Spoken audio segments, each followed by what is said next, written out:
From as far back as I can remember, I believed that broken things deserved a chance to be fixed, no matter how jagged the fractures. That conviction shaped how I saw marriage, a sacred bond meant to withstand life's storms.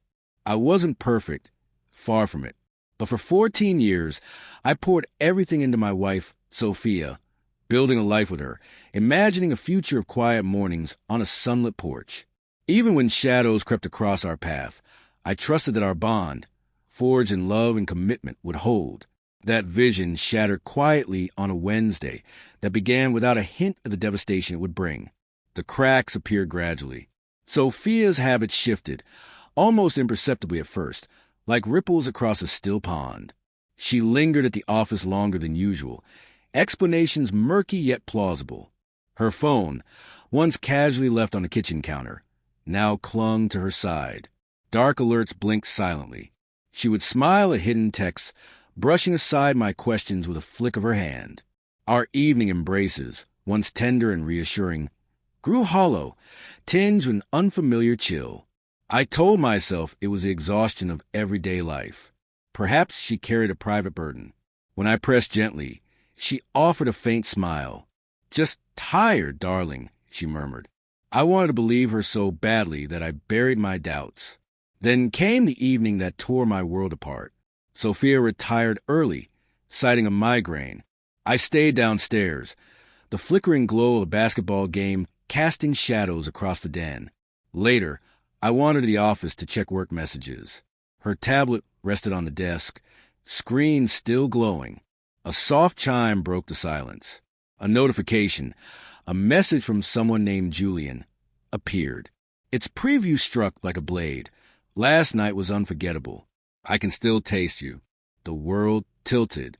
My heart raced, a sick weight pooling in my stomach. I froze, eyes locked on the words. My fingers trembled above the screen. When I tapped it, the truth spilled out like venom.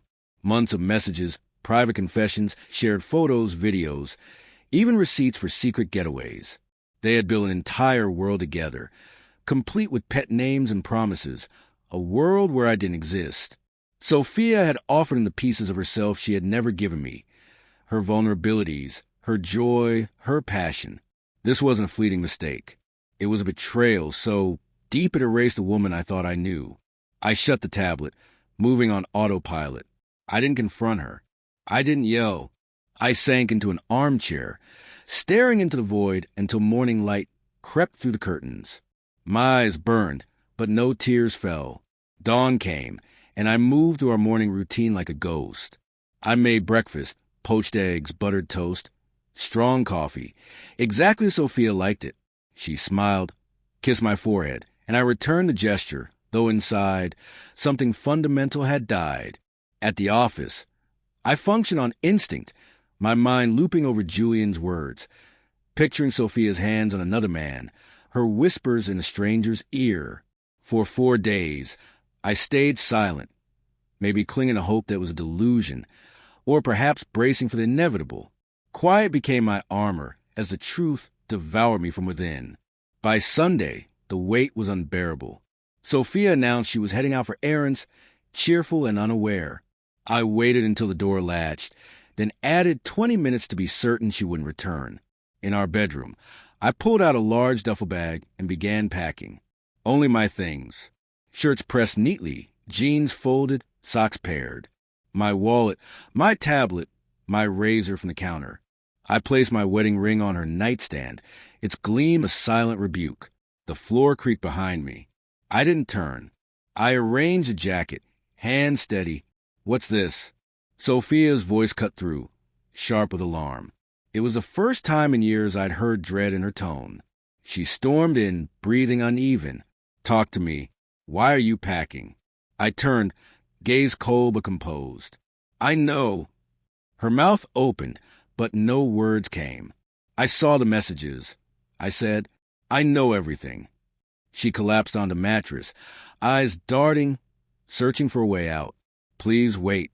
Let me explain," she stammered. "It was nothing." I was confused. "You've been so distant." I raised a hand, stopping her. "Don't. You've lied enough." Tears streaked her face. but they left me untouched. "You can't go," she begged. "You're my husband." The word rang hollow, a cruel echo of what it once meant. "You forgot that when you chose him." I replied. She rose, shaking, voice rising. "We can fix this. I'll end it. I swear I'll do anything." But the woman before me was a ghost. The Sophia I loved had vanished the moment she let another man claim what was ours. I hoisted my bag and headed for the door. As my fingers brushed the handle, she screamed, voice cracking, "Don't leave me like I'm worthless." I stopped, then spoke evenly. "You made me worthless first." And I walked away. I didn't reach for friends, didn't book a motel. I climbed into my truck and drove, the highway stretching endlessly ahead. The horizon burned crimson in my side mirror. Still, I drove, aimless, yet certain of one thing. I was unbound. The weight of 14 years had dissolved, replaced by a quiet determination to rebuild, piece by piece, the man I had lost in her deception.